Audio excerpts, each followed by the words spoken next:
help us remember.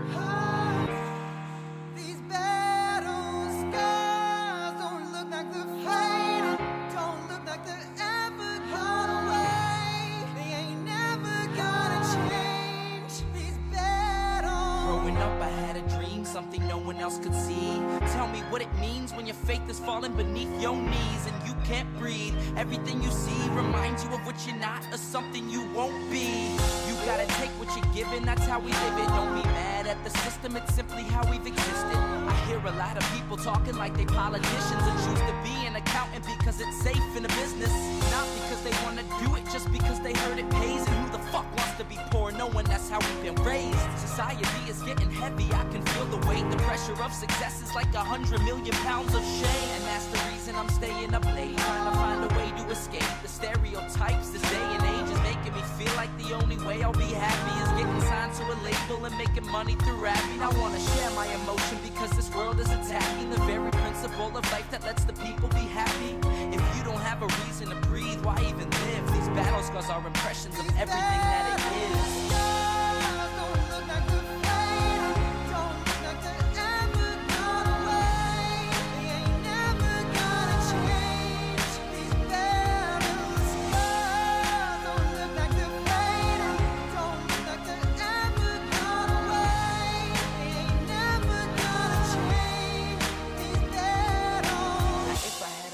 Reached 100 million people, I tell them there's a reason that we're all created equal. Cause some decide to be great and some decide a sequel to an average person's life is simply what they want to be. So you make your decision, all I know is what I'm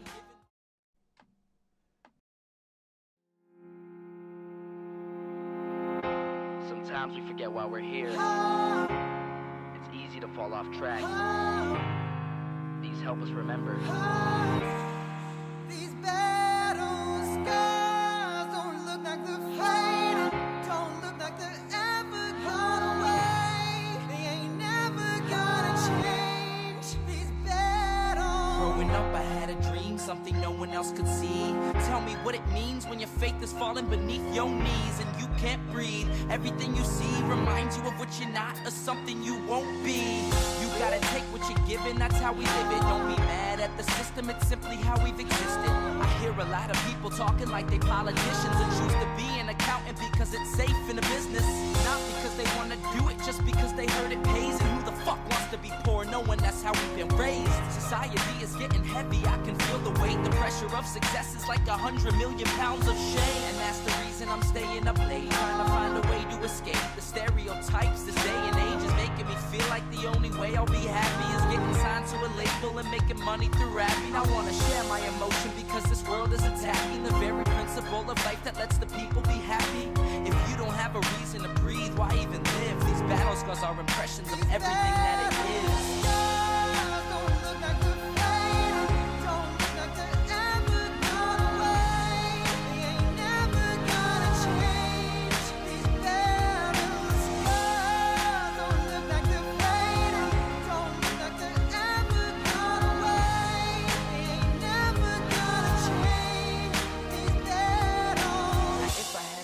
Reached 100 million people, I tell them there's a reason that we're all created equal. Cause some decide to be great and some decide a sequel to an average person's life is simply what they want to be. So you make your decision, all I know is what I'm given. Won't define the life I lead or the way I dwell in existence. I've seen a greater image on the walls of where I'm living, and the words twisted and scripted remind me of something written. Faith is a gift that is given down to the people. If one believes it, one receives it. It's given if it is needed. Don't ever think you're trapped in a life that you never wanted. Your options are infinite, that's some mathematical logic. I'm not saying I'm a prophet, I'm speaking for what it's worth. These lyrics define my prayers and these battle scars on my church. Not saying I'm a prophet, I'm speaking for what it's worth. These lyrics define my prayers, these battle scars on my church.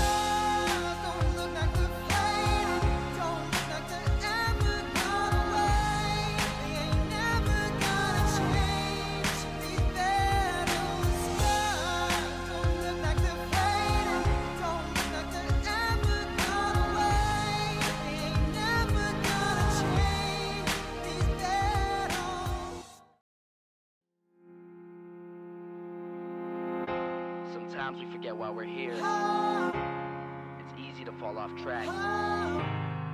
These help us remember.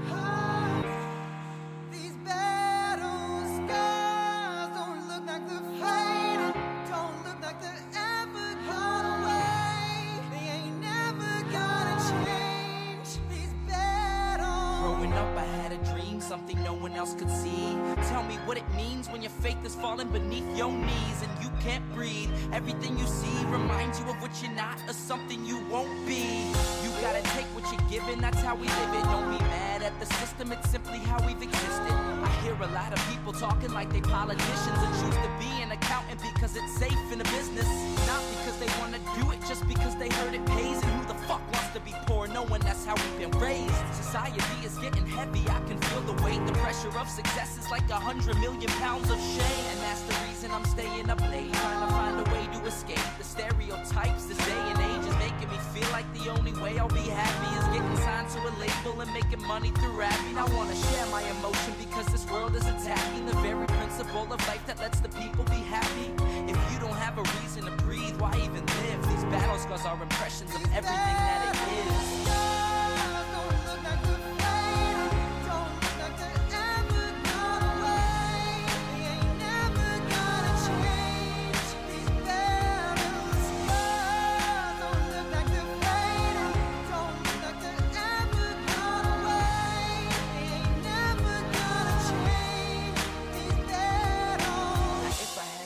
Reached 100 million people, I tell them there's a reason that we're all created equal. Cause some decide to be great and some decide a sequel to an average person's life is simply what they want to be. So you make your decision, all I know is what I'm given. Won't define the life I lead or the way I dwell in existence.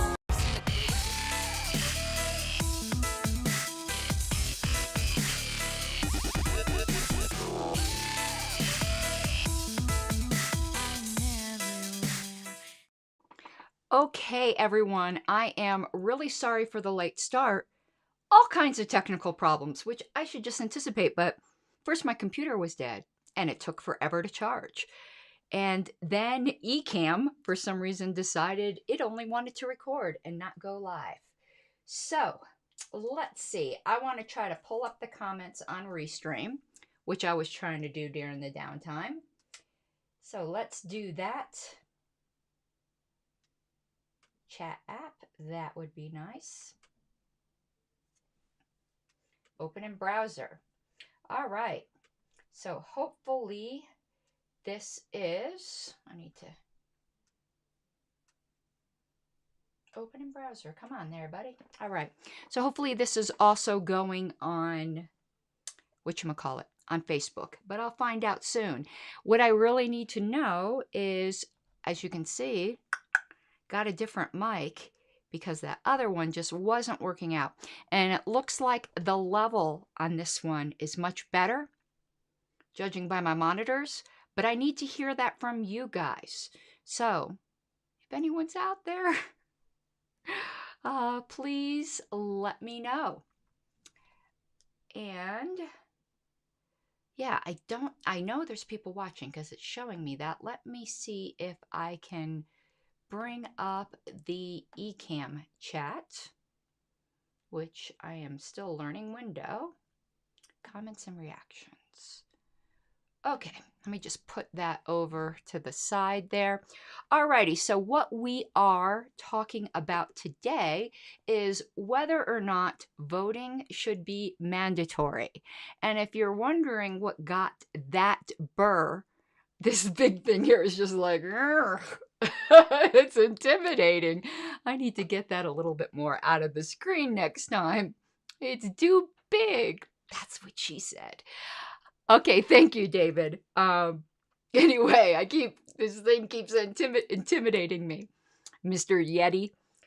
So what got this burr under my saddle was Suris the Skeptic, who is an atheist, far left, I would describe him. Hey there, Julian. Far left YouTuber just busted out with this. I think it was yesterday. And I was so surprised because he is a civil liberties guy. And I'm like, really? You think voting should be mandatory? So I asked him in comments, because you know, sometimes you get on a tear and you say things that maybe you didn't necessarily mean, you know? So I asked him if he was serious, and he said yes, he was serious. Let me see if I can adjust this camera as well. This is a little Let's see if this is a little better. I think that's a little better. You tell me. Okay. So we're going to go through what Suris said and then discuss the issue ourselves. I actually spent the day listening to a lot of material and reading, actually. I downloaded supposedly the seminal paper on this. Lift Every Voice, The Urgency of Universal Civic Duty Voting. Because you know, when I examine issues, I like to strongman. I like to present the view I disagree with in the strongest possible terms. And apparently, this is the shizzle right now. I didn't find it convincing, but I did take a look at it.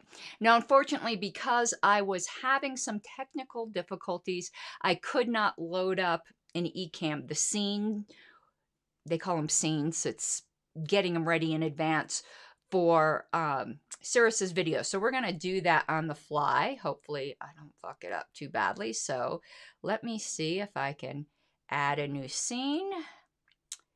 And what do we want to add here? Let's see. We want overlay. New animated overlay. New image overlay. No, I don't think that's it. So let's play a video file.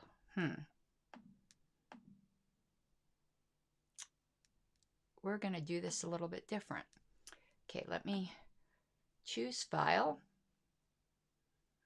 I do have it downloaded. We're going to do it this way. And we're going to actually listen to, I said strong man. Steel man, strong man, not straw man. I know my enunciation wasn't so good, but I did say strong man. But steel man's probably better for my lispiness so that people don't think I said straw man. But I said strong man, but I guess here we go. We're going to play Suris's video. That's what I've got up here. I actually want to play all of it because his comment was made in a context, and I don't like taking things out of context. Let's see if we can get past his little intro here. It wasn't very long, though. He's got a cute little intro. So yeah, it starts right there. So let's just play it from the beginning. And I can make sure that you guys are hearing my internal sound okay. You'll have to let me know.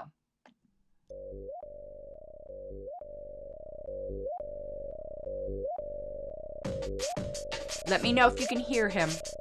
This video. We're heading into the next actual topic, which is going to be Matt Walsh and how he feels about early voting. So let's get into that. This is not going to be the longest of topics, but there's certainly a conversation to be had here. So let's go ahead and take a look here.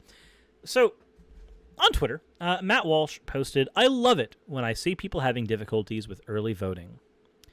There shouldn't be any such thing as early voting. So the more problems, the better. Election should happen on election day and at no other time." Let's go ahead and get into why this is a logistical nightmare after we finish reading his tweet after this. "The whole idea of people voting before the campaigns have even concluded, while the candidates are still making their cases, while debates are still on the schedule, is madness. Completely crazy. No defending it." Okay. So, let's say you're somebody like me, and we have a two-party system, right? Whoa! Okay. Suris, you just triggered me. So, let's talk about again, this is the lead up to where he talks about mandatory voting. David Davis, you actually did not miss a lot because I had technical difficulties and we really just got started. So you came right at the right time. Libertarian Standard Time. Early voting.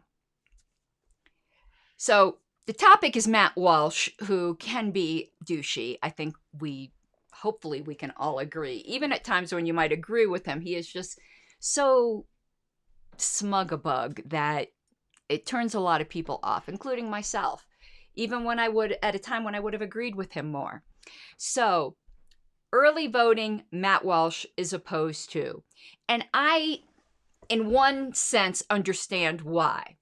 Because I got my ballot in Colorado mail-in ballot, I think 2 weeks ahead of time, and the debates were still happening.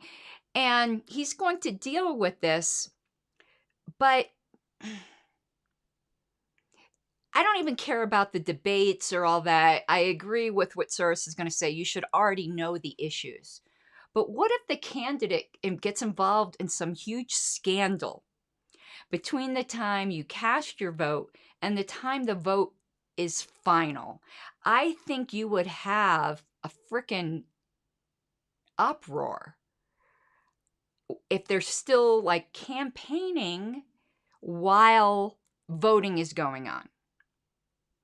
Now, he's going to make some accessibility points that I think are valid.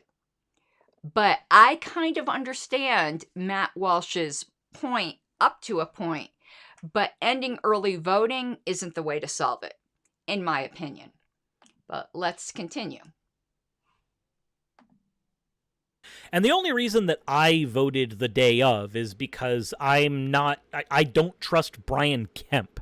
I don't trust the person in charge of my state because he has such a long history of fucking over the ballots. So I decided to vote the day of to guarantee that my vote would be calculated, cast, everything. That's why I did what I did. That's why I voted when I did, as I did. But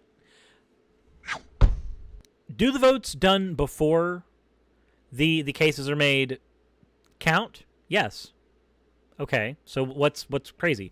Matt Walsh's argument seems to be that because debates are still happening, because people are still making their cases, then that means that we should have early voting. Well, there's a time before election day and after the final debate. There's a time frame where all the cases have already been made. And people are still campaigning to convince people, but the cases have already been made. Every debate has already been had.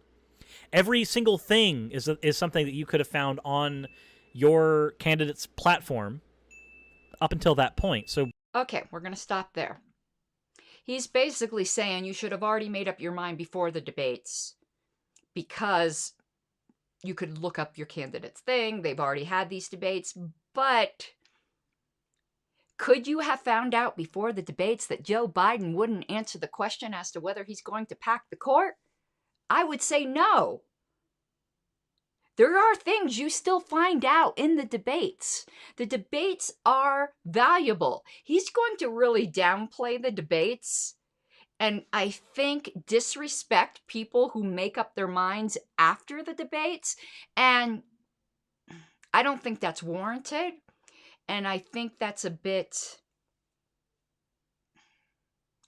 elitist isn't the word I want to use, though it's the first word that came to mind. Just because you, Suris, think that you can make up your mind beforehand doesn't make the people who don't feel that way lesser or less educated or not as good of voters. I don't think we should be judging the way other people gather information. And I certainly learned a lot in these debates. A lot. Not favorable. Not that I would have voted for either of them anyway, but Joe Biden's refusal to answer questions was a big revelation. So sometimes maybe you don't learn anything new. Did we learn something new in 2016? Sure as hell we did. We learned it. Trump didn't keep that promise, but we learned he wanted to put Hillary in jail. That was a big revelation that you wouldn't have known beforehand. But let's continue. what's crazy about early voting? Nothing, really. If you're a well-informed voter and you know what your person who you're voting for is going to stand for, then you already knew that before even the first debate. If you are waiting on the debate, which is going to be 60% theater and not just data, and that's what you're using to determine who you're voting for, I'm sorry.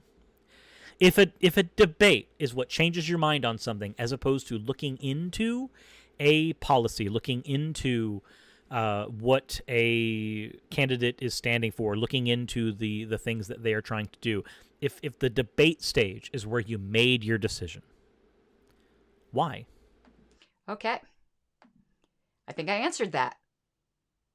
And this is just, in my opinion, pretty shallow.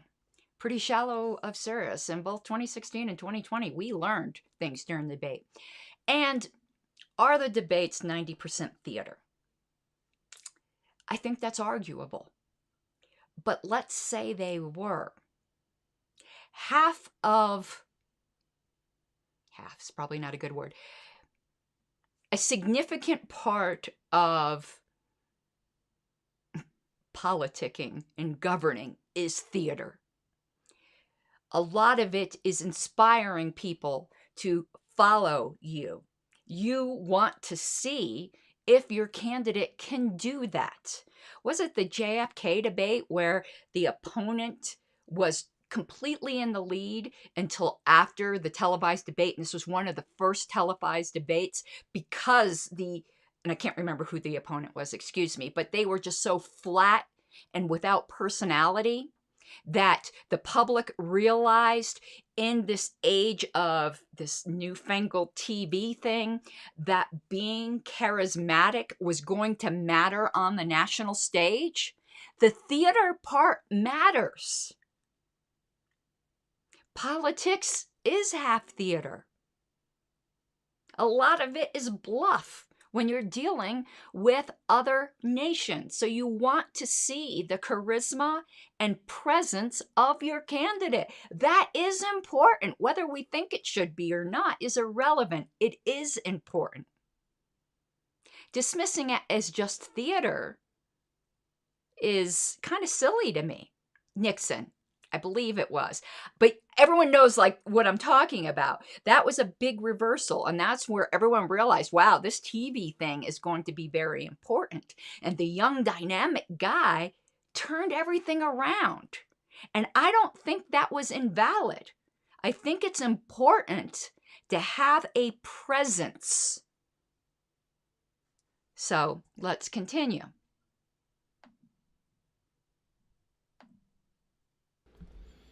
Why would you make your decision based on that? That doesn't make any sense to me. Again, because the debate is 60% theater. I've made an argument before about the reason why platforming is so important, why you have to be responsible with how you platform people. And it's because so much of convincing someone to something comes down to the theater, comes down to the rhetoric, not necessarily the actual substance of what's being said. As a result, I'm left to ask, why is Matt so upset? Okay, we're going to go back to that now. I guess elitist was the right word that I was trying to use earlier. And I hate to say that because I'm really fond of Suris. But that whole, you got to be careful then who you platform because the plebes might get convinced by the theater. But you don't? You're better than that, huh? You're better than all the plebes. If you can see through the theater, unless you really think you're just that much fucking smarter than other people, they see through it too. So this whole, we've got to control who we platform because we've got to protect people from themselves because they'll be fooled by the theater. That's elitism. Sorry. That's elitism. If you see through it, unless you have an overly high opinion of yourself, other people see through it. So I don't like that. I don't like that we have to control information for the good of them who will be fooled by it. No, not today, Satan. Okay, let's continue. About early voting. And I can tell you one reason why. People who have all the time in the world to vote are usually people who are very well-to-do. They can take a day off because they have a salaried position. They can take a day off because they've got PTO. They can take a day off to go vote because it's just a thing they can do. Now, you know who doesn't have that same ability? Somebody who's got 3 jobs. Somebody who desperately needs the system to work for them. That person, it's not easy for them to go on voting day. Because even though your job is supposed to let you out and let you go take care of voting on that day, if you work 2 or 3 jobs, because that's what you need to make enough to support your family, and therefore 16, 18 hours of your day are all spoken for on election day when everybody's going to be out, especially if you're working in fast food, that day is already hectic. You might not have the energy to even safely drive to a... Okay, we're going to go here because I agree with him and I disagree. I agree with him that, yeah, having this one day thing, I do think is super, it's dated for one thing. You know, you want to know why we have it on Tuesday? It's because that, I'm going to get this maybe slightly wrong, but it had to do with what day farmers were selling their crops. You know, it's very, very dated, and I don't think serves us today. But this whole, only the poor people need the system to work for them, really?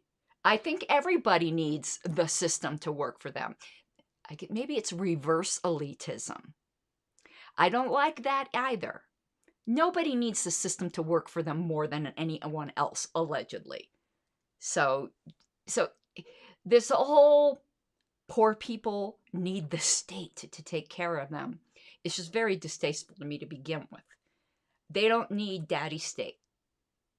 They need daddy state to get out of the fucking way, like everybody else. But besides that, ultimately, I do agree with him. But I think he also doesn't understand. Say you have somebody at the other upper end, like a CEO. Do you know how many fucking hours they work? And sometimes you can't get off then either. I've been in not, CEO level jobs, but I've been in higher scale jobs where they don't want to hear that you got to go do that. So the problems exist not just for your fast food worker who's working 3 jobs. They exist for a lot of different people. And yes, your job is supposed to let you off, and they're not supposed to penalize you for it. Yeah. If your job wants to penalize you, they'll find a way to do it for a different reason. So on that point, I do agree with him. But I just don't like won't you think of the poor people? Why don't you just think of everybody, okay? Wouldn't that be great for once? Okay, continuing. polling location. You barely have enough energy to safely get home. So why would we want things to be more difficult on this person? Well, given how Matt operates, I would assume that he actually wants it to be harder for working class people to vote. I don't have a way of verifying this 100%, aside from the fact that his Twitter calls him a theocratic fascist, but I think that's mainly a joke. I have no way of verifying that he specifically wants the working class to have a harder time voting. The logical consequence, we talked about that in another video, the logical consequence of only having a single day for voting and everybody having to cram themselves, especially during a pandemic that's evolved into an endemic, it's not even the most healthy thing, but everybody having to cram themselves into one building per location, depending on where your polling location is, for your county, for your state. The mere logistics of it means that people will be waiting for a long-ass time. Makes it harder for people to vote. And it specifically makes it harder for working class people to vote. If Matt Walsh wants working class people to have a harder time voting, which is really the only people it's going to affect, it makes sense. It makes sense that he writes for the Daily Mail. It makes sense, or the Daily Wire, rather. It makes sense that he argues for conservative positions because those people shouldn't be able to vote anyway because they're at the lower end of the hierarchy, right, Matt? Now I'm... Okay, when it comes to Matt Walsh, because he just is so unlikable a lot of the time, it's easy to put those very uncharitable motives on him, and I've done it myself, but there's no proof of that. Plus, to say it only affects working class people is just demonstratively false. It just is. It affects everybody. His point about the polling locations is valid. I once, man, this would be a long time ago because, again, I dropped out of the system. But there was one time where I had to wait like 3 hours in line. There was one presidential election. So, yeah. And it's not always the easiest thing to find your polling location. It's easier now with the internet. So this was a while ago that I'm saying because the internet wasn't a thing. So, yeah, that can be a difficulty. But don't give me the poor people shouldn't be able to vote type thing. Okay. And in fact, I'm assuming Walsh supported Trump. I don't know. Who was Trump really appealing to? He was appealing to working class people. So this just doesn't follow, Suris. This is your anti-conservative prejudices, which I commiserate with. I have a lot of them myself, though I also have very strong anti-leftist prejudices as well. But I think you could do with a little bit more charity here. Continuing. We're getting to the voting part, but there is a whole context to this in a conversation I think that's worth having.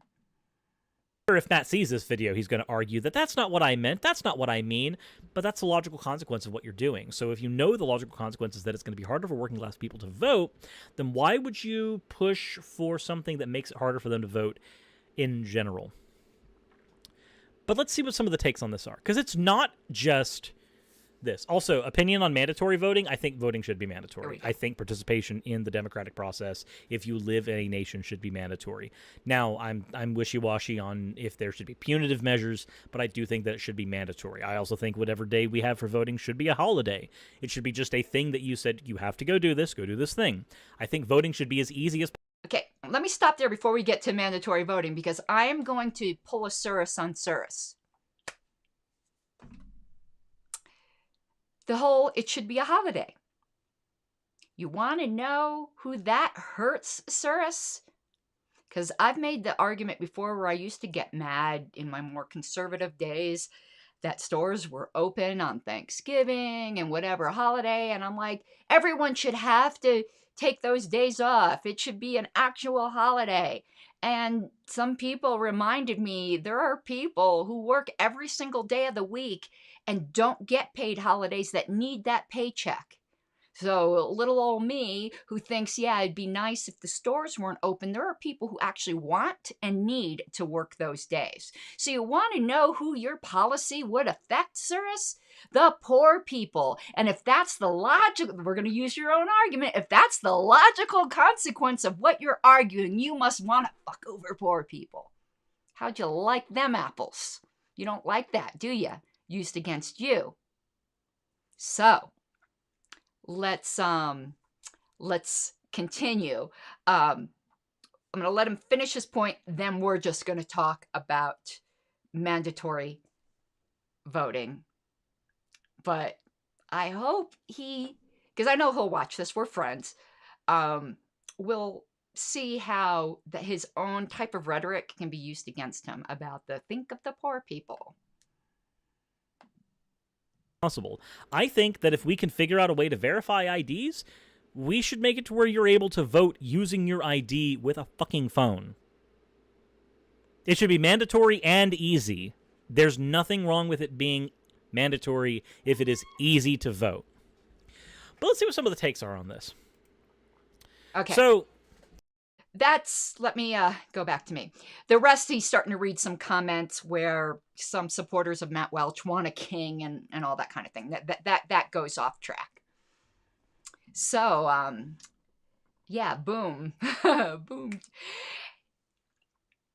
Holiday. So that harms the people who perhaps need the paycheck the most. If you're working 3 jobs, you want to work, right? You want to work that day, or you need to work. Want might not even be the answer. How about not having it just one day? We're going to deal with this whole election day thing, and then we'll get to the mandatory voting. So the issue with early voting and having it all on one day and all that, why don't we have a voting week? Campaigning has to stop whatever day. And then we have a voting week. Then people can go. It won't be crowded. They can fit it into their schedule. You know, nobody has to have a holiday. It doesn't have to be on a weird Tuesday. Some people have said, and to me, this really shows out of touch, where they said, well, it needs to be on a weekend.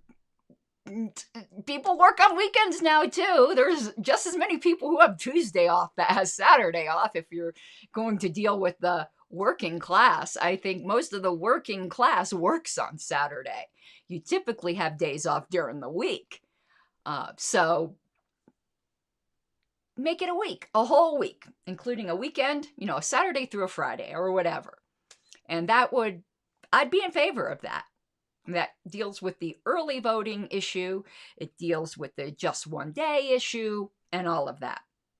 Skipping over the mandatory for a second, easy. I agree. If we're going to have voting, it should be easy. Will easy be on your phone if you can verify your ID, which is strange to me to hear a leftist in favor of voter ID, because who does that hurt? Who's the argument? I've heard the argument. Who does it hurt to have an ID? Poor people and marginalized people and inner city people. Don't we hear that all the time? Yet he wants that. If that's the logical consequence of what you're arguing, Suris. No, not for you. Arguments for me, but not for thee. Got it. Got it. Be careful what you argue against other people when it can be turned around against you. Or as I like to say, that snake has two heads, and one of those heads is going to bite you on the ass. But so far, we're in agreement on a lot of things. So we do need to, it's very old-fashioned. How we can modernize it, I'm open. I'm open to that. And entitled much? Vote on your smartphone? Do you think all these poor people have smartphones? I mean, maybe they do. A lot of them, maybe they do. But I can guarantee you, one of the first things to go in my life, if I was really struggling, would be the smartphone. You know, I would get one of those crickets or, you know, whatever. I don't need the bill of the smartphone if I'm working 3 jobs or worrying about how I'm going to put food, you know, in my mouth. So it's funny, on one hand, he's talking about think of the poor people, but then, you know, it's almost like Marie Antoinette. I know she didn't really say it, but the lesson is there, let them eat cake. If they don't have bread, let them eat cake. What makes you think they have cake, Marie? So, anyway, there we go. We agree on some things. So now to the mandatory thing. And here's where I really want to hear from you all. So let's talk about it, and instead, I'm not going to say strong man, since some people think I say straw, and I get it. Steel man. Let's steel man it. What are the pros of mandatory voting? And I kind of have to step outside myself to do this, because let me lay my presuppositions on the table to begin with. I've never hid the fact that I'm an anarchist. Okay? I don't think voting is legitimate to begin with. But if we're going to have it, I want it to follow certain rules. And I accept that that's the system we have now. And as a political anarchist, I do accept that I'm working within the system that we have now. But, so, it's hard for me to step outside of that without wanting to throw up a little on my mouth. So let's pretend like I think voting is just completely legitimate. So what are the pros of mandatory voting? And again, I listened to hours of this stuff today to get educated. Full turnout. You know, you actually have a mandate, allegedly. All of this is allegedly. Let me actually, God, it's so hard for me to argue for something I don't believe in. if you have a full turnout, then someone who gets elected actually has the approval of whatever the threshold is to get elected. You can't even say a majority because it doesn't require a majority to get elected, which it should. But the plurality, right? You have the plurality mandate. That allegedly will lead to fairer representation because you don't have 40% of the eligible voters deciding for everybody. The argument also is then politicians won't pander just to this select group they know will generally vote, who tend to be older people. That they'll have to pander to everybody. Isn't that great? So that they will actually have to speak to everybody. It allegedly combats voter suppression because you can't suppress a vote when you're requiring everyone to vote. And the other pro I heard is that why is this distasteful? We already have other mandatory civic duties, such as jury duty and paying taxes. Yes, that was said. So why should this not be mandatory since it is the thing, you know, our government that supervises everything else?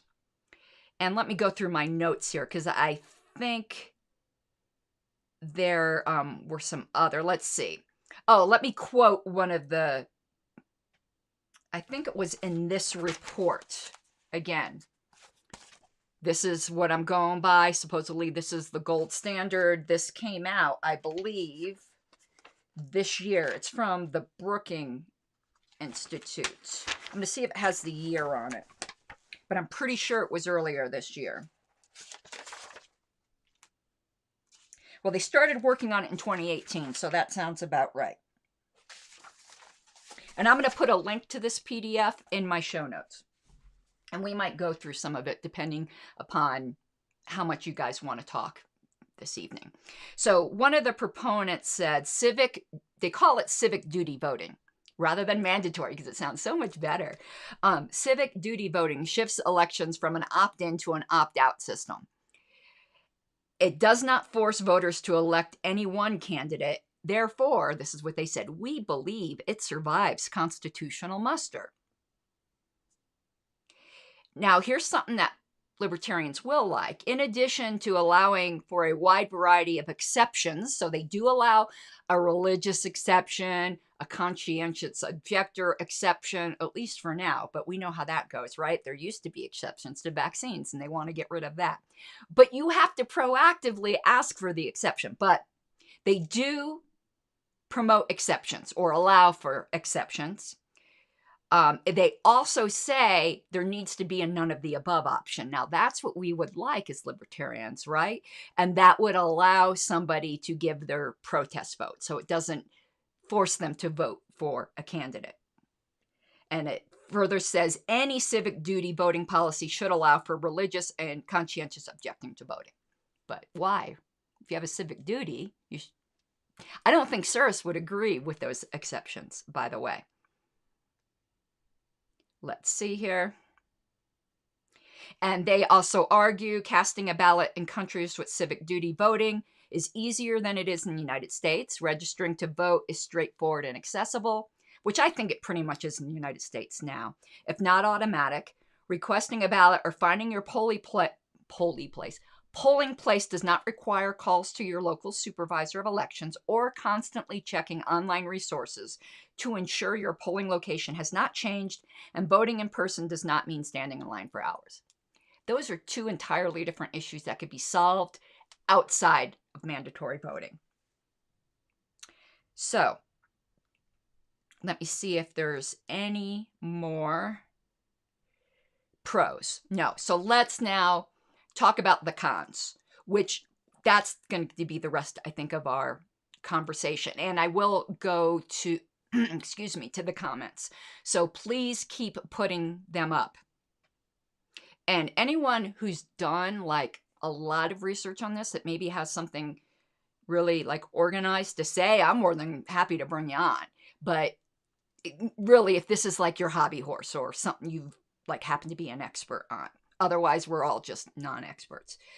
Okay, the cons. Let me find that. Contra.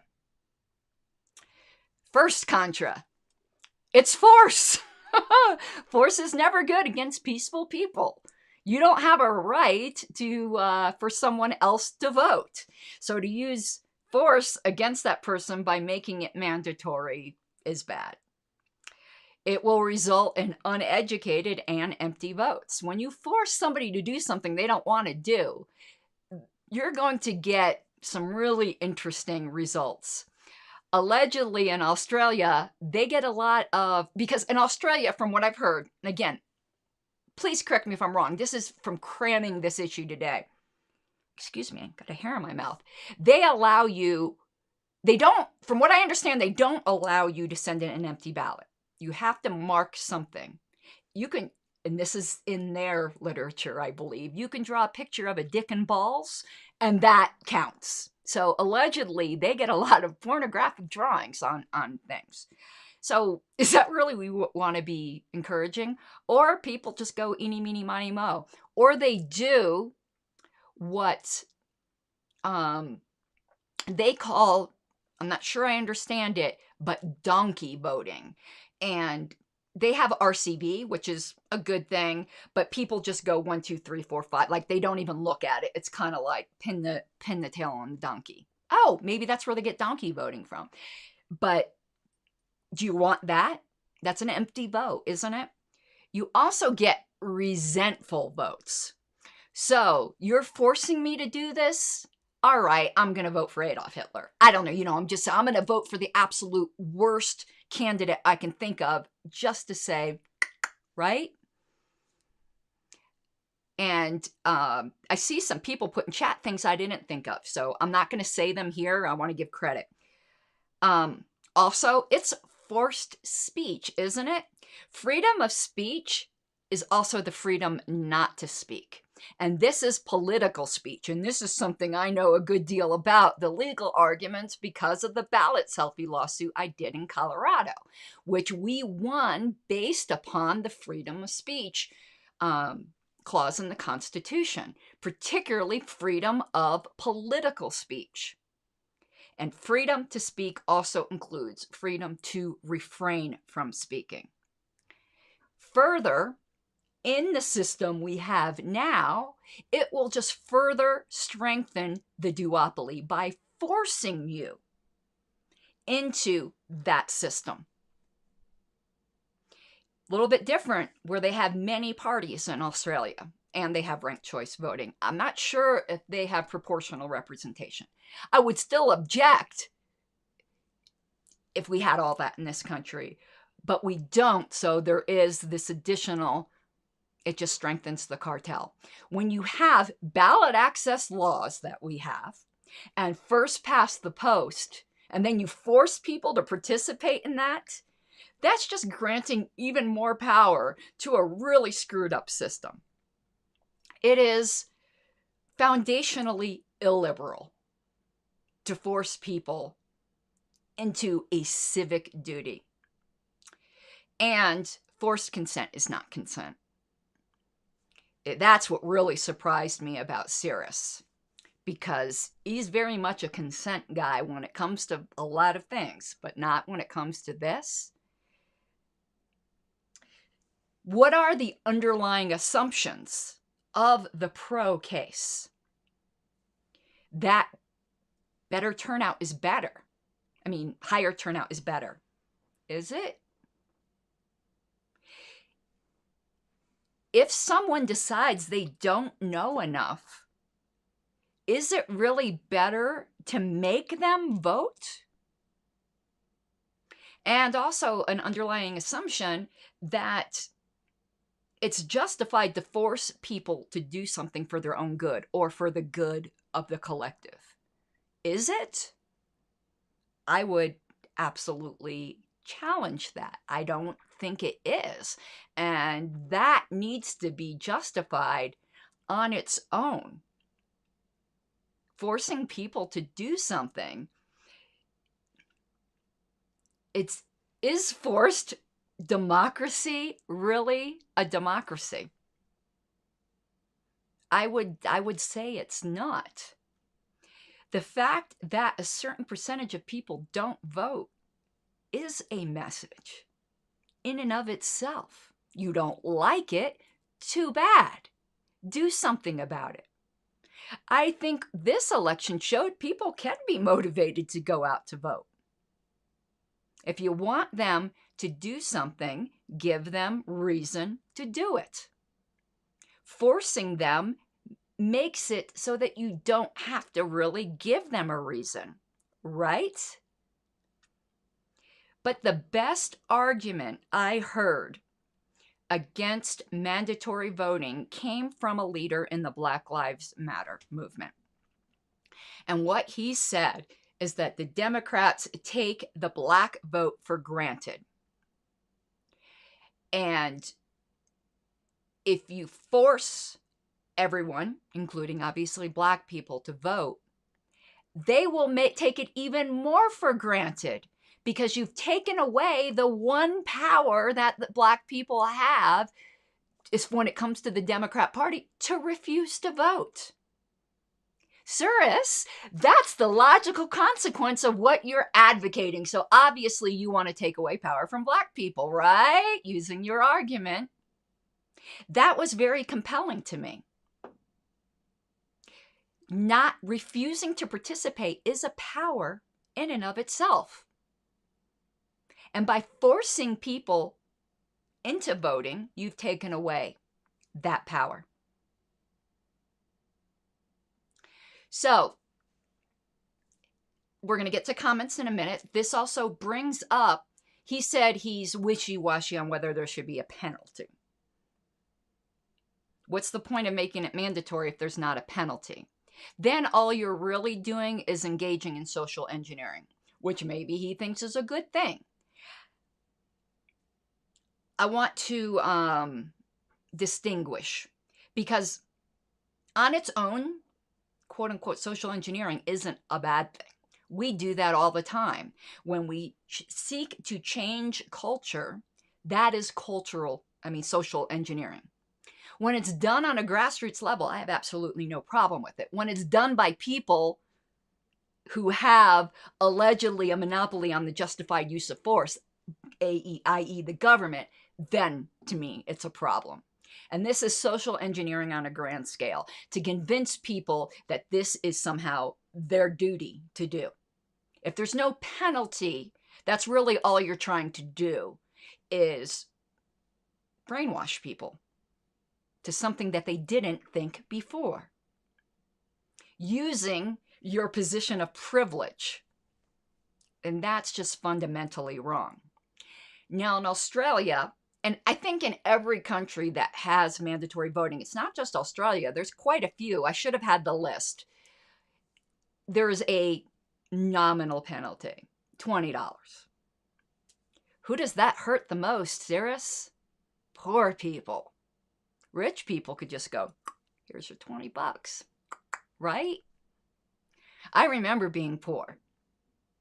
$20 was a lot of freaking money. If you're making, at the time, I think, what was minimum wage at the time I was doing that? It was about $5 an hour. That would have been 4 hours of work. That's the way I always translated everything when I was, poor.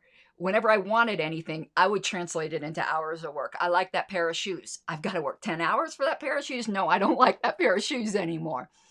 So, penalties? Okay, what if you don't pay the penalty? Oh, so you're not going to really enforce the penalty. That's what they say in Australia. Then what's the point? Intimidation factor? And who's to say you won't always not enforce the penalty? And sometimes the penalty is, and this is so rich, if you consistently refuse to participate in the mandatory voting, you lose the right to vote. That's twisted. It's just twisted. It's wrong and it's twisted. So, I jotted down some notes here. It said that in 1964, yes, 1964, we ratified the 24th Amendment, which made a poll tax illegal. You can't make voting contingent upon paying a poll tax. But this is basically a reverse poll tax, isn't it? Why is that any better? And mandatory voting is not likely, and particularly in America. You can look at other countries, they don't have the philosophical background that we have and the culture of oppositional defiance disorder, which I think is a good thing. But we're very much a don't tell me what to do culture. And I'm proud of that. We're not compliant by nature.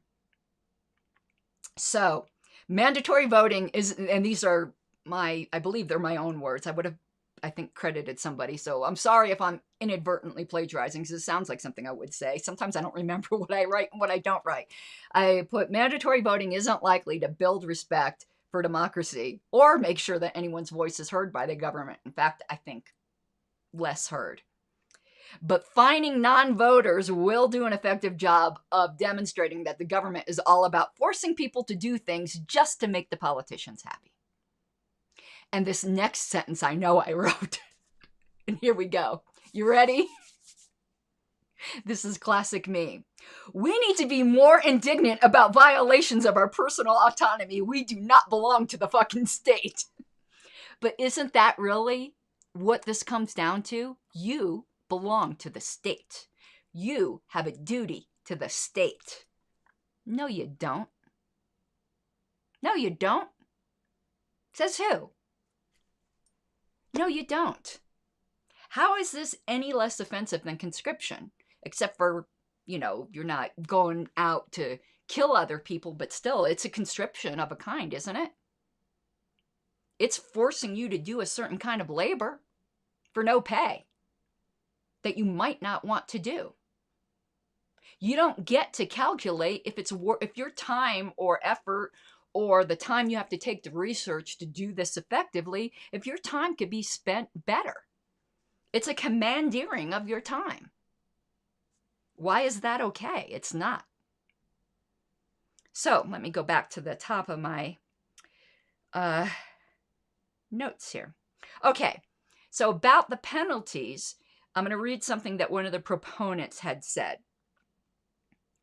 We are careful to insist that fines for non-voting not be more than $20, that neither civil or criminal penalties would be imposed for not paying the fine, that the amount would not compound over time, that it would be set aside for those willing to meet a modest community service requirement. In Australia, only 13% of non-voters ever have to pay the penalty. Oh, then it's okay, right? I heard this argument in my ballot selfie case that who cares that the law is on the books? We don't ever enforce it. And you want to know what the judge said? The judge said the fact that there's a law on the books is a sword of Damocles hanging over people's heads. And she was right. And they continue. Our emphasis is not on imposing sanctions, but on sending a strong message that voting is a legitimate expectation of citizenship in a nation dedicated to democratic self-rule. Self-rule, except for you can't rule yourself as to whether or not you want to vote. The contradictions are just thick, aren't they? When I heard Suris say this, and then I spoke with him, the only thing, this well of indignation came over me, which is pretty common since I'm perpetually indignant now that I've been a libertarian, because almost everything is like, who the fuck made you my king? How dare you? Let me tell you an indignant story, and this has nothing to do with libertarianism, but it's this. I've always had this ability to get very indignant and see red. I used to work at Service Merchandise when they were a thing, and I was working a long shift, and I was coming out of the parking lot, and I think I was a manager at that. Yeah, I was the office manager. So, I had on a suit, little skirt, the whole thing. And this kid, and I wasn't paying attention. I walk like this. I'm like a walking victim sometimes, I swear. This kid ran up behind me and yanked my skirt up and ran off. And let me tell you, I saw red. All I could think of was, how dare you touch me? How fucking dare you? And I saw where he ran. I got in my truck and I ran him. I didn't run him over. I ran him down into an alley and against the fucking wall. And got out and was like, what the actual fuck? One day, someone's gonna shoot you for this shit. Don't ever do that again. This kid was terrified. I don't think he ever did it again because he's like, who's this fucking crazy bitch coming after me? I didn't think, because that's a dangerous thing to do. I don't know where to, I could have been the one getting killed, right? But the whole world went dim. And all I could think about was, how fucking dare you lay a hand on me? Who gave you that right? And that's the same thing I think. How fucking dare you tell me I have to vote? First of all, if it wasn't for the LP, I don't think voting is legitimate. So you're forcing me to, do a conscientious objection. I shouldn't have to do that. Why do I have to justify to you why I don't want to do something?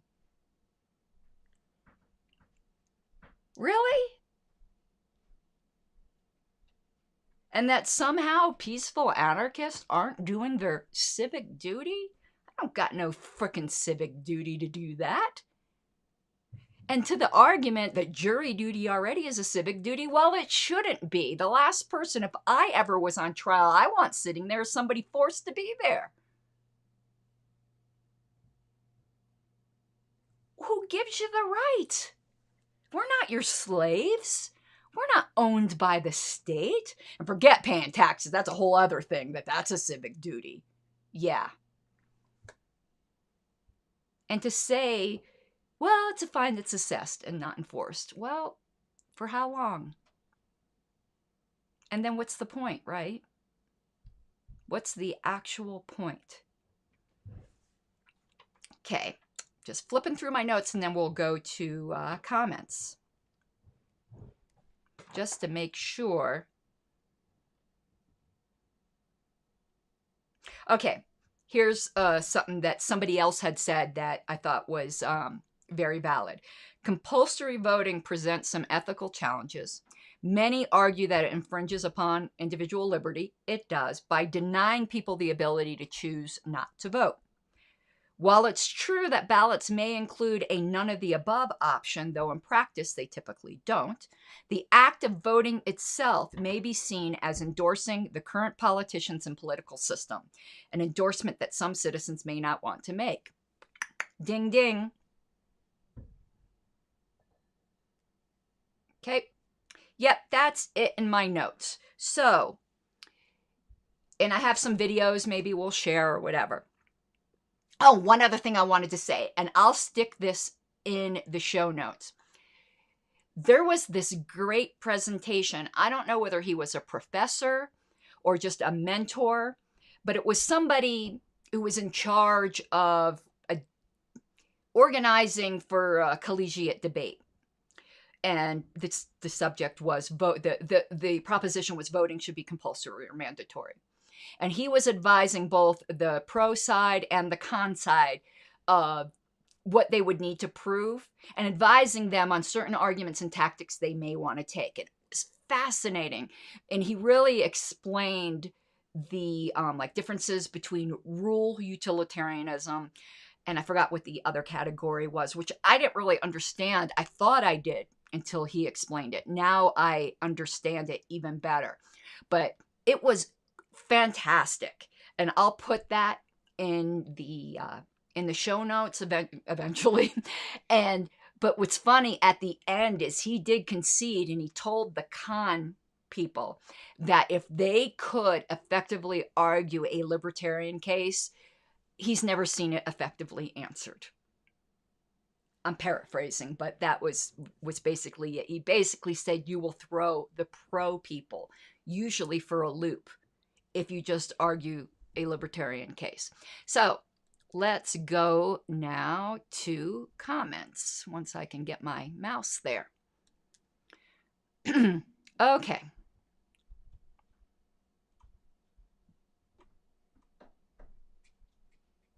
So Nathan says, and if anyone doesn't want me saying their name, please like put that in chat now. If we have to have voting, we're going to stick this on the screen here. If we have to have voting, I hate it. Me too. But bribery should be punishable with jail time and disqualification. So what you're saying, what do you mean by bribery? Selling your vote? This is going to be a hot take, I suppose, but it shouldn't surprise you. As a libertarian, I think you should be able to sell your vote if you want to, if it's yours. It was funny in the lawsuit that I did in Colorado, the argument against ballot selfies was that it encourages vote selling. So I was speaking with my attorney and I go, well, I don't really have a problem with vote selling. He said, how about you not say that in court? Which was funny. So I'm not sure exactly what you mean by that, but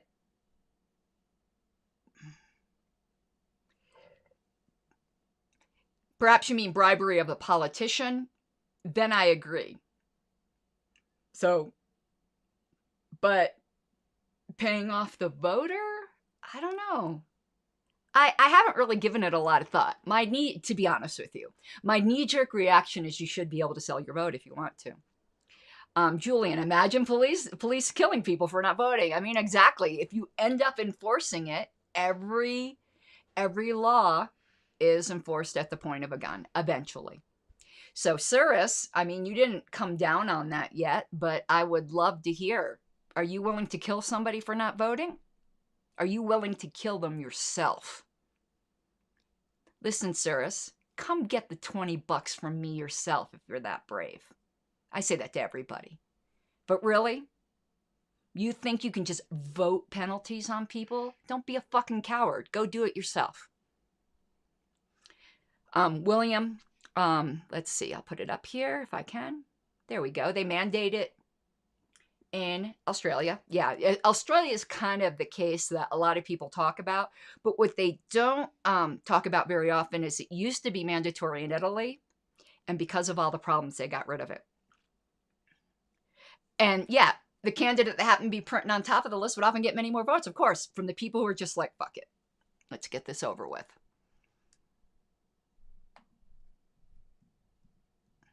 We should also ensure that you can't inject votes randomly in the middle of the night. I'm not sure what that's referring to.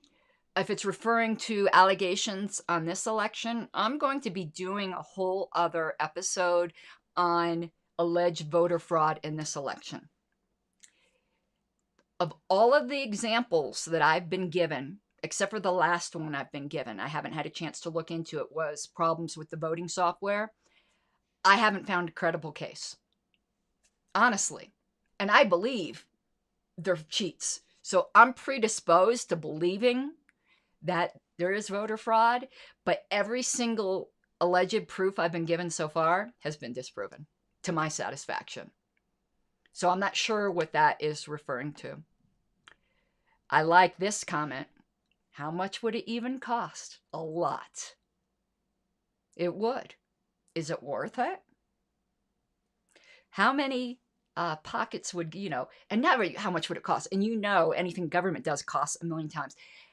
How many people will get rich off of this, right? A lot. Continuing.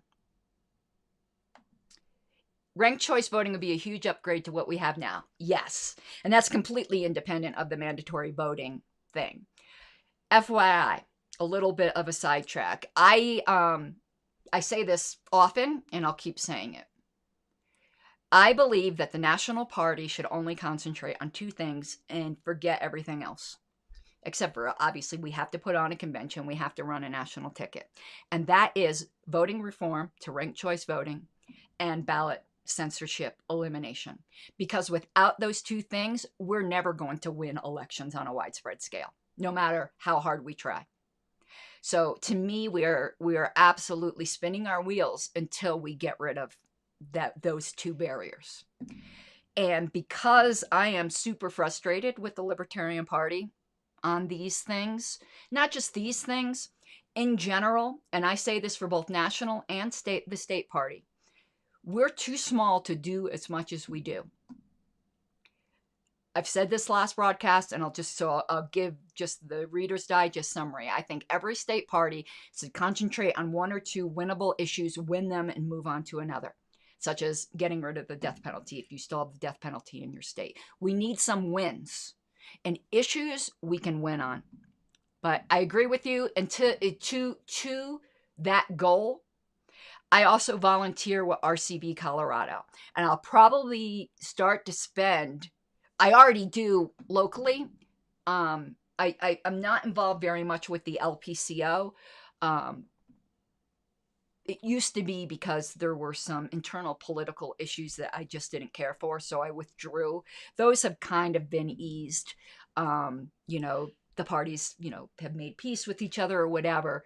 But I don't see an effectiveness. So I put my volunteer time locally to RCB Colorado. And my next project is to try to get some kind of RCB implemented in Castle Rock. I've already started talking to the council members, and if they don't sponsor it to be on the ballot, I'll petition for it. Wayne already successfully petitioned to have our mayor elected rather than appointed in Castle Rock. So we have some experience with petitioning in Castle Rock, so we know how to do it.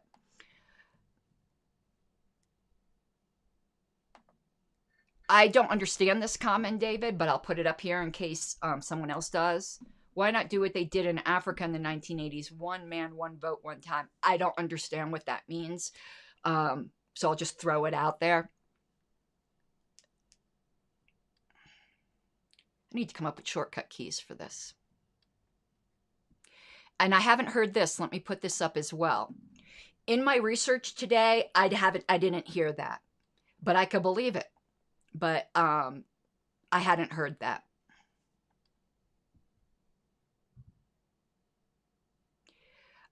Nathan says, let me see if I put another comment up. Yeah, it automatically. You're not going to like me for this, but I don't care for Hoppy. Don't come at me, bro. I don't care for Linsky either, but I don't care for Hoppy. Though I do think his argumentation ethics are spot on. But other than that, I don't care for him.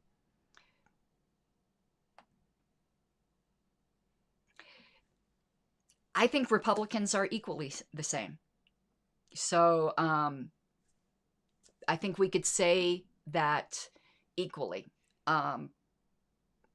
Full disclosure, my particular politics are center left. So I criticize the left a lot, though I agree with some of them on issues. I'm not center right, which a lot of libertarians are. I would consider myself center left. And I could explain why if anyone was ever interested. Yep, that's true. But it's equally true if Trump had done it. Really? I mean, absolutely. Trump did some things which should have been absolutely abhorrent to his supporters. And they justified it. Now here, that's exactly it. That, David, is spot on. With Trump, man, when you saw it, it was almost like a religious cult figure. It was pretty scary to me.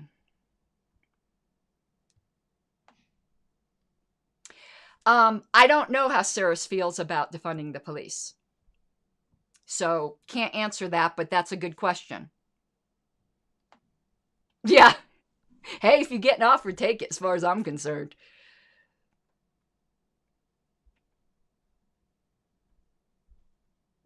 Okay, and here's David. And I knew how to pronounce your name. You knew that. Yeah, I think the 1 week is a good idea. I would like to hear some pushback against it because I haven't really thrown it out there. So we have that. What's strange to me, David, is why do the military have to mail their ballots? Why can't they be electronic in some way? That just seems awful old-fashioned to me. Okay, listen, I'm all about Kim. Kim is one of my dearest friends. So, hey, I'm about it. Kim Ruff 2024. Somebody had asked me earlier, and this is a good point to say it. Who do I think? Again, I don't have any insider knowledge. I know some people think the National Party does. We don't. Who do I think is going to be our candidate in 2024? Honestly, Justin Amash. And I'm good with that. He's such a cutie pie. So yeah, I would get plenty of eye candy. But yeah, I think that's who I think he's gonna at least try.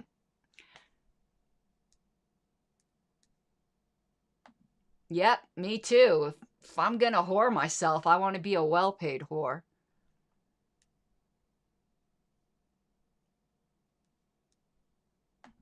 Okay, this is so far the last comment. I don't know if it's gullibility, but it's certainly tribalism. I can't really explain what happened. And I lost friends. I lost libertarian friends, surprisingly. I had people, first of all, and it's funny from both sides. I said that, just speaking as an outsider, I voted for Joe Jorgensen. I would never vote for a Republican or Democrat. But just political theory, just stepping outside, who did I prefer to win if it had to be one of the two turds? And I said Trump. And the reason I did is I think overall, less of the freedoms that we care about will be infringed upon. After his speech on election night, which was, I concur with Justin Amash, was maybe the single most despotic thing that, at least in living memory, a president has said. I'm not so sure how I feel about that then. But I see Biden and the current progressives as far more a threat to the liberties I particularly hold dear. It used to be that at least the Democrats were for actual civil liberties. They're not anymore. It used to be that the Republicans were allegedly for, fiscal conservatism, and they aren't anymore either, but neither are the Democrats. So on that, it's neither of them are any good. So, I got some people really, really angry at me for saying that. And I had one former friend say that I endorsed Trump. Fuck you. No, I didn't. I said that he is the slightly less rancid piece of shit. That is hardly an endorsement. It's just saying, recognizing that one of those two is going to win. Who would I prefer? I should have added, though, another option there, now that more time has happened, and now I see what actually happened. What has happened if the announcement stands? If it stands, if the legal challenges fail with Biden winning and then we having a Republican Senate, I'm okay with that too. I like having the divided government because I like them to get nothing done. It would have been, to me, though, absolutely tragic to have Biden and a Democrat Senate because of all the things they promised they would do. And I take people at their word. So I'm okay with it divided. And some people go, well, why wouldn't you want it divided with Trump? Because the Republicans have already proven they can't do shit when they control everything. Really? They've done it before and they've done nothing. That's why I'm always like, oh, they're pro-life. Bullshit. Not that I want abortion laws, because I don't. But I'm just saying, bullshit. When they controlled the House, the Senate, and the presidency, they didn't do a damn thing about it. So all of these pro-life voters that are sucked in by that, you guys are fools. You are absolute fools. No one is ever going to do anything about it. Forget that being your single issue and just work to change culture. Oh, interesting. I want to put this comment up. I've never heard this. Is it true Amash supported UBI?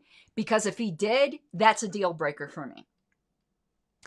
I've never seen that, and I'm wondering if you misunderstood him. But anyone who supports UBI, that's a deal breaker for me, as far as supporting for a nomination. But I don't know if that is true. But let me explain, and some people get mad at me for this. I just get people mad all the time, right? It wouldn't be a deal breaker for me for voting for them, because when it comes to third-party politics, you're not really voting for the candidate. You're voting for the party and to keep our ballot access. It's simple as that. Agreed. If we can't have no government, gridlock government is the best. And David has a question he's going to be typing. So I'll give everyone opportunity to get, if they have any last words here, or, anything else you might want to discuss while, we are here. I'd love to hear ideas for future topics we can discuss. I plan on doing a lot more live streams. I like this. There's a lot of back and forth. It's better than Face Beast, right? And I had one I was going to do, and I can't remember, in fact, what it was. I know part of it was going to be on the voter fraud thing, and I know that is just going to get a lot of people lathered up. Oh, so I was saying where people were pissed at me. So I have people who allegedly say I was a closet Trumpetarian or whatever. And then when I faced reality and said, listen, it looks like Harris won this thing, then I had some friends who just completely had a meltdown saying that I now was, I don't know, a closet Democrat. I do not know what the hell it is. It's almost like the wasted vote thing, right? A vote for Jorgensen was a vote for Jorgensen, Biden, and Trump. I guess no matter what I say, I am all these things. Why can't I just be a libertarian with an opinion? Why not? Oh. So, yeah, people are saying I hope you misunderstood Amash too. Because that would be very unfortunate. And Julian said 2022 midterm elections could be a good topic. And I agree. Though I think we'd need to narrow it a little bit more than that. But that is where, as third party, LP, we really got good shots in the midterm elections. But one thing with this election, I know people were disappointed with Joe Jorgensen's results, or some people were. There is no reason to be, quite honestly. She outdid Gary Johnson's 2012. And that is fantastic. You might go, oh, but I wanted her to outdo 2016. 2016, you had Bill Weld's donor money. And we did not have that this time. And you had two former governors, whether you like it or not, and they got a whole lot more media attention. While they had the best totals in all of LP history, in light of the media that they got and the fact you had Hillary and Trump, I actually think their results were extraordinarily disappointing.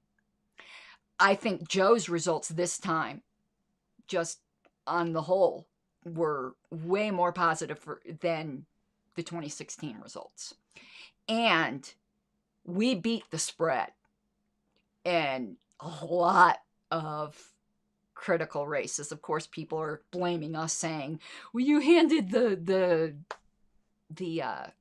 election to Biden in Georgia or wherever. We've gotten some emails. Oh, there's an email I want to read you. Let me pull it up on my other computer. You guys are going to get a kick out of this. I won't give names because, again, no internet connection. Really? No internet connection? Then how the hell am I doing this? Let's try this again, Google. Let me pull up this email, and I see a bunch of other comments, and I will get to you guys. So, but I think you will be amused by this. pull up my secretary account. Again, I can't give names of who sent this, but I can certainly tell you what the LNC responses were. And you may like it, you may not like it. I was amused. For some reason, this computer is super, super, super slow. Okay, sent. Holy crap. Why is this so slow when the computer I'm broadcasting on isn't? Maybe I'm bogging down my internet connection. Come on now. I think it was in member communications. Let's go here. Okay, here we go. So this was an email to the LNC.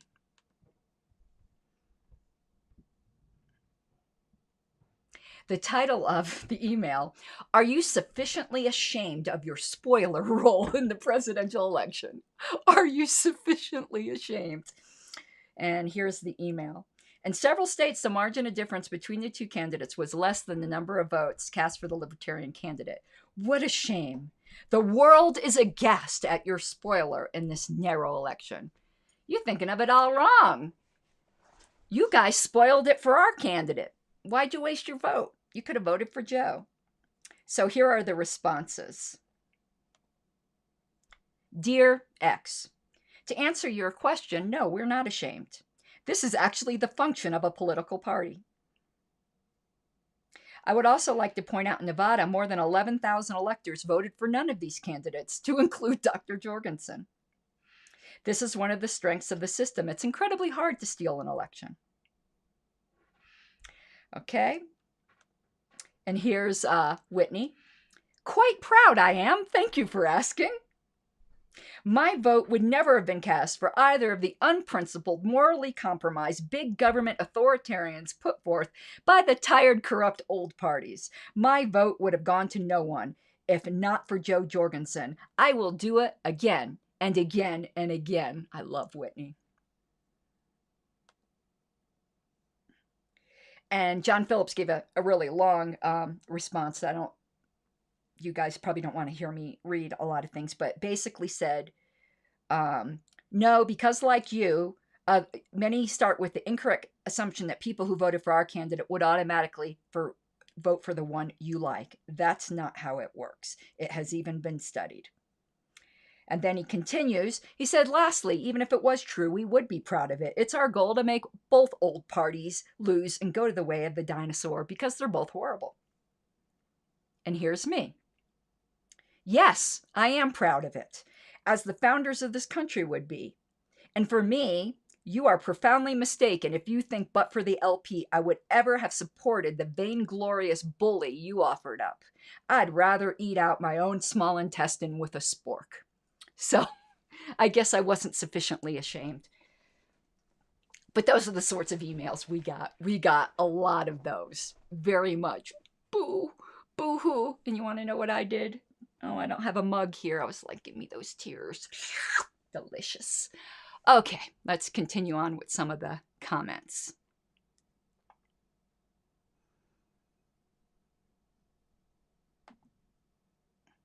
Yes, I do. Maybe I'll do an episode on ranked choice voting. Funny, I've actually got some of it here. There are some great videos. If you go to fairvote.org, they've got a lot of great stuff. But I carry this around with me. So I wish I'd known you were going to ask this. I would have put some of this up on the screen. But there's some really good literature put out. You know, just little promotional literature. It's all at fairvote.org. And here's a position paper. If you email me, now it's Colorado specific, but it would work, I think, anywhere. Email me at secretary@lp.org and I can get you copies of this stuff and get you some links to some videos. Each state has a Fair Vote chapter or an RCVX, you know, whatever your state is, that you can get involved with. So thank you for asking that. Now, David, okay, Jorgensen's votes did not go down. Joe Bishop Henchman looked into it, and he is satisfied there was a calculation error that got corrected. He is a lawyer who works in D.C., and he is satisfied that there was no funny business going on.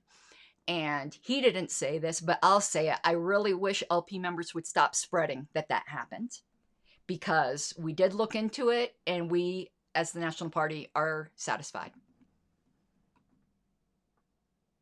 So that's what the LNC is going to do about it. Nothing on that case, because we were given an explanation that we found credible.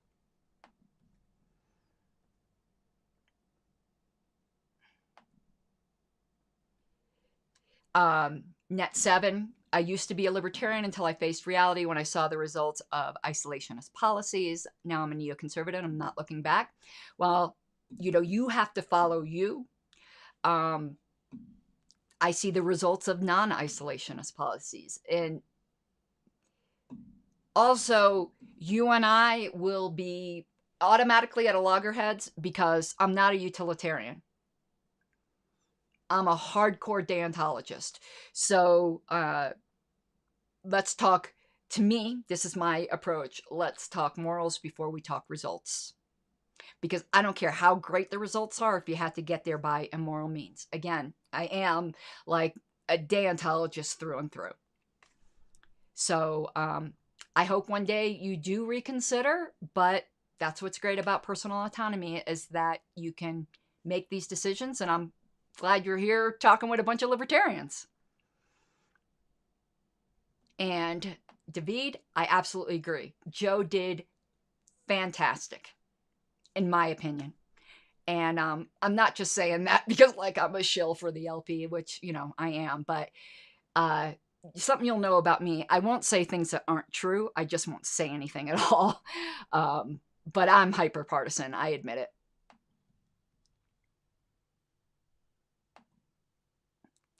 I voted for, this is Net 7 again. I voted for Joe Jorgensen as a protest vote against paleo-conservative Donald Trump and a do nothing on criminal justice reform and cannabis decriminalization, Joe Biden. Thank you for your vote. You really think Trump is a paleo-conservative? I don't think he's a conservative of any stripe, to be honest with you. I don't know really what he is. He's something new. But I don't even think he's a conservative. He's a nationalist, which doesn't equate necessarily to conservatism, at least not as we typically understand it. And yeah, all of them are do-nothings on criminal justice reform and cannabis. I don't care for decriminalization. I'm in favor of full legalization, but in any event, whatever we call it, it is just stupid that that's not already done. But full disclosure, all drugs should be re-legalized, in my view. Yay, Oregon. You guys are badasses. Yeah. We suck at stealing, right? But when we beat the spread, see, Reason Magazine had this right. In this election, libertarians came into their own. And people go, how can you say that when you didn't win? No, we won. We won by beating the spread. We cannot be ignored.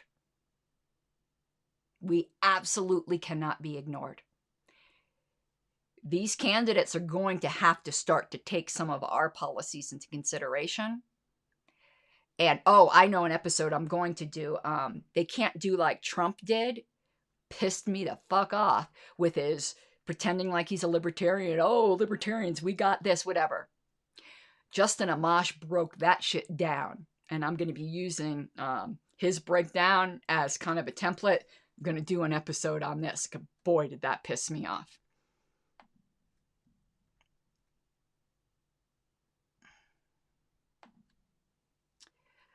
Well, I've talked a lot about Bill Weld. So yeah, we can I agree. That would be. Rand Paul doesn't consider himself a libertarian, so I don't know why others do. He explicitly repudiated it, and I'm willing to accept that.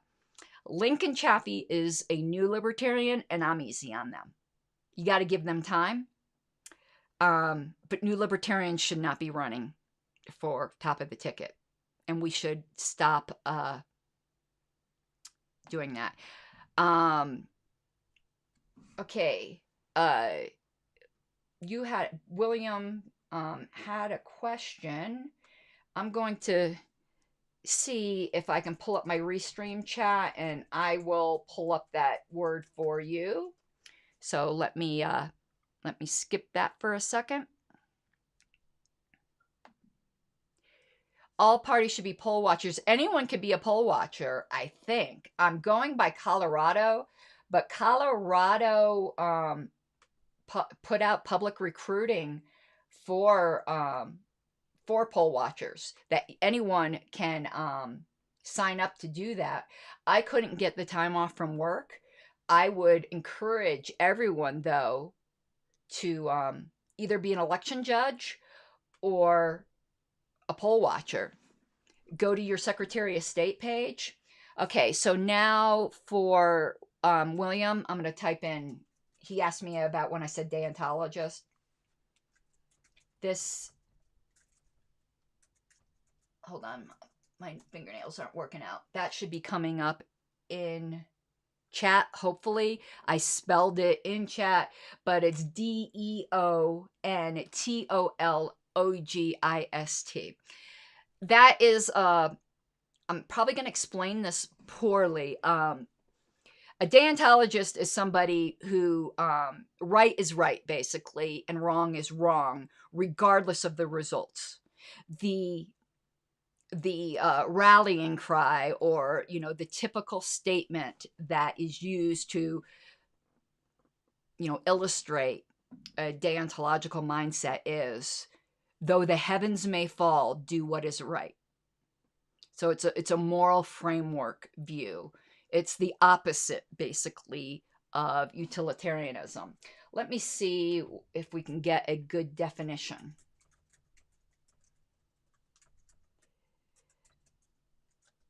So I'm doing here. So from the Stanford Encyclopedia of Philosophy, deontological ethics.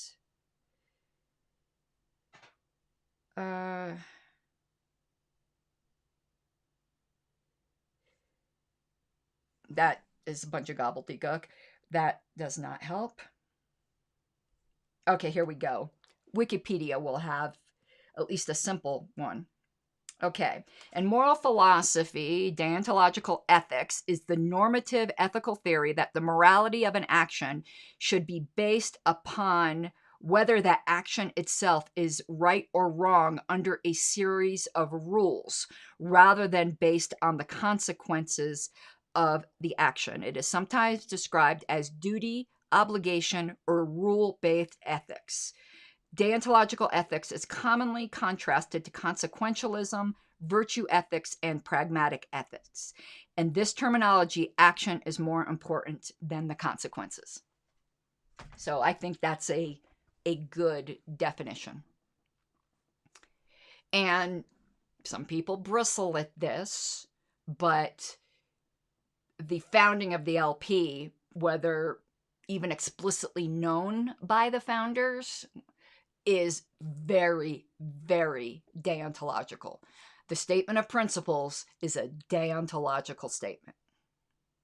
Now, what's interesting with this is I'm going to bring in one of the key points of the Radical Caucus.